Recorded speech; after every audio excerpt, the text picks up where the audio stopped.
দেখুন, বাংলাদেশের একটা একটা সংকটকালই তো অতিক্রম করছি আমরা। একটা অনির্বাচিত গণবিরোধী সরকার দীর্ঘদিন এই দেশ শাসন করেছে। দেশের সবগুলি প্রাতিষ্ঠানিক যে কাঠামো, এগুলো ধ্বংস করে ফেলেছে। প্রশাসন বলেন, পুলিশ বলেন, বিচার বিভাগ বলেন, নির্বাচন ব্যবস্থা বলেন, সব কিছুই ধ্বংস করে ফেলা হয়েছে। এবং এটা আহ,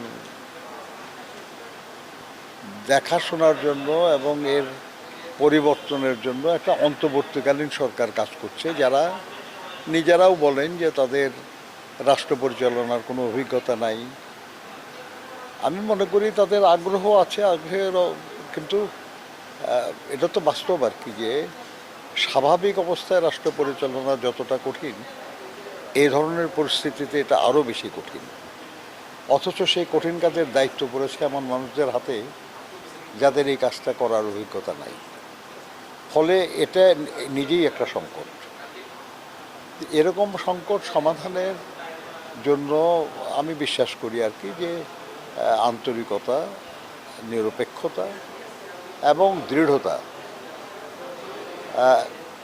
এটা খুবই গুরুত্বপূর্ণ।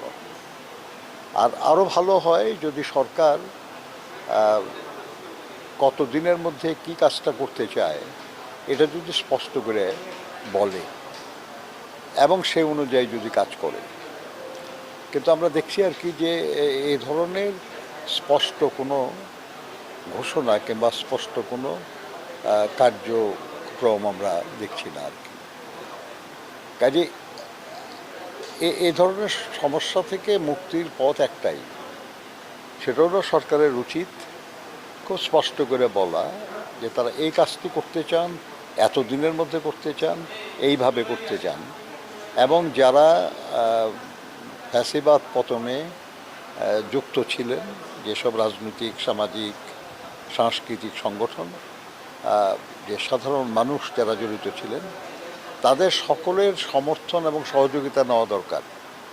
নিয়ে যে ঘোষণাটা তারা দেবেন, সেই ঘোষণাটা তারা বাস্তবায়ন করবেন। আমরা কিন্তু এই লক্ষ্যেই বিএনপির পক্ষ থেকে বারবার বলার চেষ্টা করছি যে অন্তর্বর্তীকালীন সরকারের দৈনন্দিন যেসব কার্যক্রম একটা রাষ্ট্র পরিচালনার দরকার, সেটার পাশাপাশি প্রধান কাজটা হলো একটা নির্বাচিত সরকারের কাছে ক্ষমতা হস্তান্তর করা।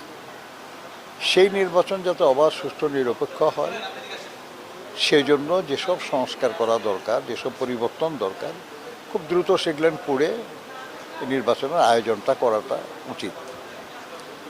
এবং ওই লক্ষ্যে একটা রোড ম্যাপ ঘোষণার জন্য আমরা অনেক দিন ধরে বলে আসছি। রোড ম্যাপ কোনো আইন না, রোড ম্যাপ কোনো কোনো ধর্মগ্রন্থের বিধান না যে সেটার কোনো পরিবর্তন হতে পারবে না। অনিবার্য কারণে সেটা কিছু পরিবর্তন হতে পারে, কিন্তু একটা যে কোনো প্রতিষ্ঠান, যে কোনো ব্যক্তি, যে কোনো পরিবার, তার যদি তার কার্যক্রমের যদি একটা সুনির্দিষ্ট রোডম্যাপ না থাকে, তাহলে যথাসময়ে কাজ সম্পাদনের সম্ভাবনাটা কমে যায়। এই জন্য আমরা মনে করি যে এই রোডম্যাপটা খুব দ্রুত ঘোষণা করা দরকার এবং সবাইকে সাথে নিয়ে, সবার সহযোগিতা নিয়ে এটা বাস্তবায়ন করা দরকার।